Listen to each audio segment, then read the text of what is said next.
আসসালামু আলাইকুম রহমতুল্লাহি বারাকাতুহ। আশা করি সকলেই ভালো আছেন। তো আমি আল্লাহর রহমতে ভালো আছি। তো আজকে আপনাদের মাঝে আরেকটি ভিডিও নিয়ে চলে আসলাম। তো আজকের ভিডিওটি হচ্ছে একটি বাজারের ভিডিও। তো আজকে এমন একটি বাজার আপনাদেরকে দেখাতে চলেছি। তো আপনাদের কাছে দেখে খুবই ভালো লাগতে পারে।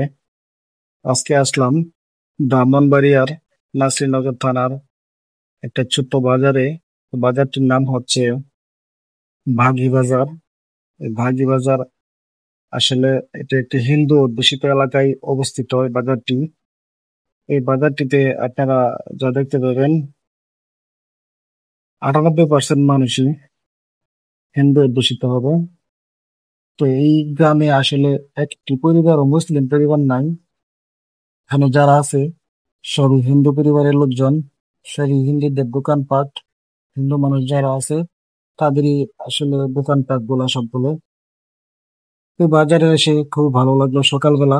খুবই সকালে বাজারটি জমে ওঠে। প্রতিদিন সকালে খুব ভোরে বাজারটি জমে ওঠে। দোকানে কোনো প্রায় সব দোকান খোলে নাই। এখন বাজে আপনার 6টা। এই 6টা বাজে মোটামুটি বাজারটি জমে ওঠে। কাঁচা বাজার, মাছ বাজার সবকিছু মিলে দোকানপাট এখনো খোলে নাই।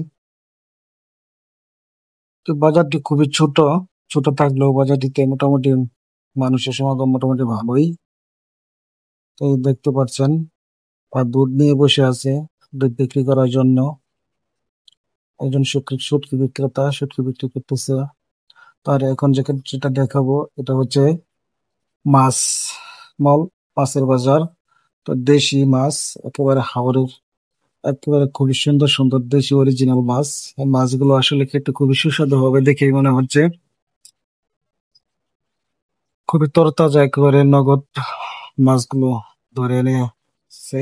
আর এগুলো হচ্ছে পুঁটি মাছ, হাওরের পুঁটি মাছ। তো দেশি মাছই বাজারে খুব বেশি। আহ, থালায় রাখা আছে ধনিয়া পাতা। এই দোকানগুলো মাত্র খুলতেছে, চায়ের দোকান।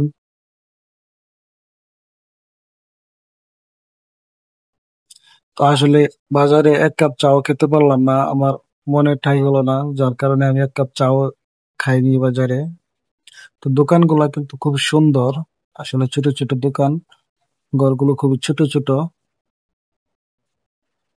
তো আমরা আসছিলাম এখানে ময়মনসিংহ থেকে। তো কাজে, তো আপনাদের মাঝে ভিডিওটি শেয়ার করলাম।